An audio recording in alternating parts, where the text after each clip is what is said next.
bienvenidos a esta cápsula de historia. Hoy aprenderemos sobre cuáles son los agentes económicos, cómo se relacionan entre ellos. Además, aprenderemos y observaremos históricamente cómo ha sido el rol del Estado en la economía chilena durante el siglo XIX y durante el siglo XX. De esto y mucho más en el siguiente video. Bueno, entonces, ¿qué serían los agentes económicos? Los agentes económicos son cualquier persona natural o jurídica que haga cualquier actividad en la economía, ya sea producción, distribución o consumo. ¿Cuáles serían entonces los agentes económicos? Los agentes económicos entonces serían la familia, el Estado, el sector privado. Y en un mundo globalizado, ¿cuál nos faltaría? El sector externo. Muy bien. Ahora definamos cada uno de ellos. Comencemos con la familia o economía doméstica. La familia participa de la producción de bienes y servicios, pero además o al mismo tiempo consume esos bienes y servicios. ¿Cómo lo hace? Presta, ¿cierto? O entrega su trabajo a la empresa privada o a la empresa pública a cambio de una remuneración.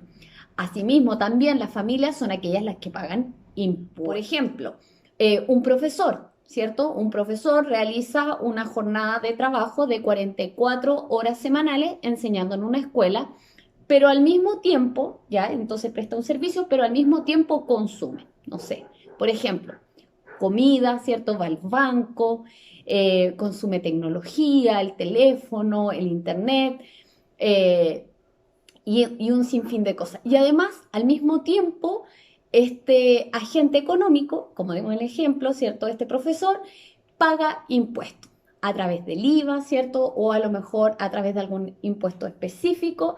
En este caso, no sé, si tiene un auto, en la benzina. Ya. Un segundo agente económico es el sector privado o el sector empresarial, ¿cierto?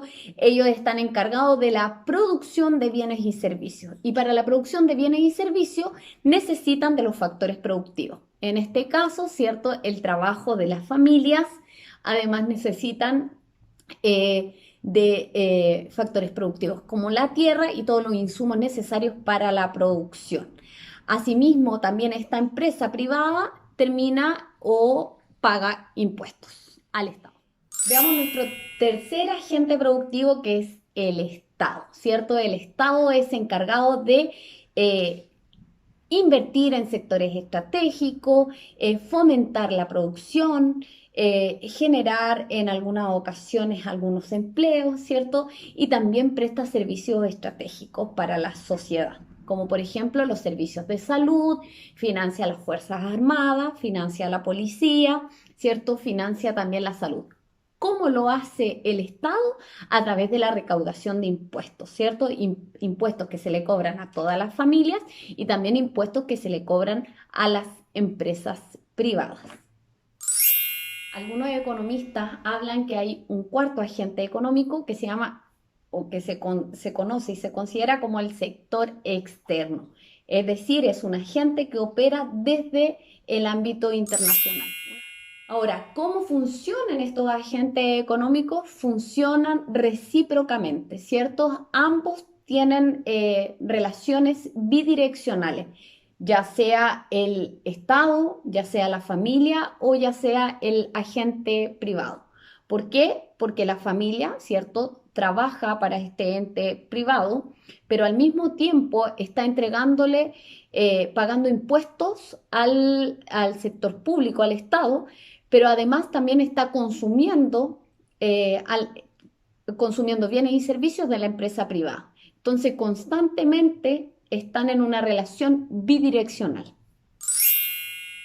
Bueno, en la modernidad, ¿cierto? El Estado democrático tiene un fin principal y que es el bien común de todos los que integran el Estado. Para eso, ¿cierto? Los estados y bajo la Declaración de los Derechos Humanos deben garantizar ciertos derechos sociales, como por ejemplo la educación, la salud y en algunos casos el derecho a la vivienda. Ahora los invito a que veamos cómo ha sido el rol del Estado durante el siglo XIX y durante el siglo XX. Bueno, durante el siglo XIX la economía chilena se centraba principalmente en la exportación de productos agrícolas, ¿cierto? Como el trigo y también productos mineros, como el cobre y en mayor medida a fines del siglo XIX el salitre. ¿A qué se remitía el Estado? Principalmente a cobrar derechos de exportación, impuestos, ¿cierto? Aranceles. Así, de esta manera, el Estado recaudaba impuestos y por lo tanto su rol era bastante poco protagonista. Bueno, durante el siglo XX vamos a ver que el rol del Estado va a comenzar a transformarse. Posterior a la crisis de 1929, a nivel mundial, el rol del Estado comienza a cambiar. De hecho, en Europa y en Estados Unidos se instala lo que conocemos como estado de bienestar. ¿Qué es este o qué rol cumple este Estado? Bueno, este Estado es un Estado garante de la sociedad, ¿cierto? De los principales derechos sociales, pero además es un promotor del desarrollo económico. Para eso, ¿qué es lo que hace? Protege la industria y fomenta el desarrollo. En el caso chileno, van a ser los gobiernos radicales los que van a llevar adelante este Estado, ¿cierto? Este Estado promotor del desarrollo económico y también protector de la industria nacional y además garante de los derechos sociales. ¿Cómo lo va a hacer? ¿Cierto? Va a crear, por ejemplo, a la Corfo para fomentar el desarrollo industrial, estableciendo una proyección a largo plazo y con diferentes pasos para promover la industria. Y por otro lado, o acompañado de esto, va a crear una serie de empresas que van a ser del Estado, como por ejemplo la ENAP, que es una de las pocas que sigue siendo empresa del Estado hasta el día de hoy. Ya hacia la década del 50, ¿cierto? Unos intelectuales de la CEPAL para América Latina, ¿cierto? Que es un centro de estudios para América Latina, dijeron o establecieron que la única forma de que América Latina lograra el desarrollo era a través del proceso de industrialización.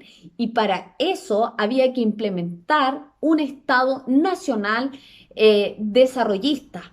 Y en ese sentido, los gobiernos de Frei y Salvador Allende lo van a tomar muy en serio, ¿ya? Y van a comenzar un proceso, por ejemplo, durante el gobierno de Eduardo Frei, de chilenización del cobre, donde el 50 más 1, ¿cierto? El 51% de el cobre pertenecía al Estado y el otro 49% le pertenecía a la empresa privada, entendiendo que el dominio sobre estos recursos iba a permitir que los estados latinoamericanos, ¿cierto? Pudieran invertir en tecnología y en industria para dar este salto al proceso de industrialización. Siguiendo con eso, Salvador Allende, ¿cierto? Manteniendo esta misma línea, durante su gobierno nacionaliza el cobre, ¿cierto? Pasándolo todo al Estado chileno. ¿Ya? Todo, completamente. Él también tenía la visión de que algunas empresas estratégicas no podían estar en manos de privados, sino que debían estar en manos del Estado, porque el Estado iba a ser el único que iba a poder garantizar que toda la población tuviera acceso a esos derechos sociales. Bueno, como vimos recién, entonces, esta idea de Eduardo Frei y de Salvador Allende de tener un Estado interventor en la economía va a ser cambiado durante la dictadura cívico-militar y de hecho va a dar un giro en 180 grados. Vamos a ver que el Estado comienza a privatizar toda su empresa estatal, ¿cierto? Porque considera que el privado administra mucho mejor los recursos. Todo lo que no pueda hacer el privado se termina haciendo cargo el Estado. Pero el Estado, ¿qué es lo que hace? Externaliza y deja todo al libre funcionamiento del mercado. De hecho, va a bajar los aranceles, ya no va a estar encargado de proteger la industria, sino que ¿qué es lo que hace? Hace competir o deja que las empresas compitan y entiende que el mercado va a ir regulando solo esas cosas.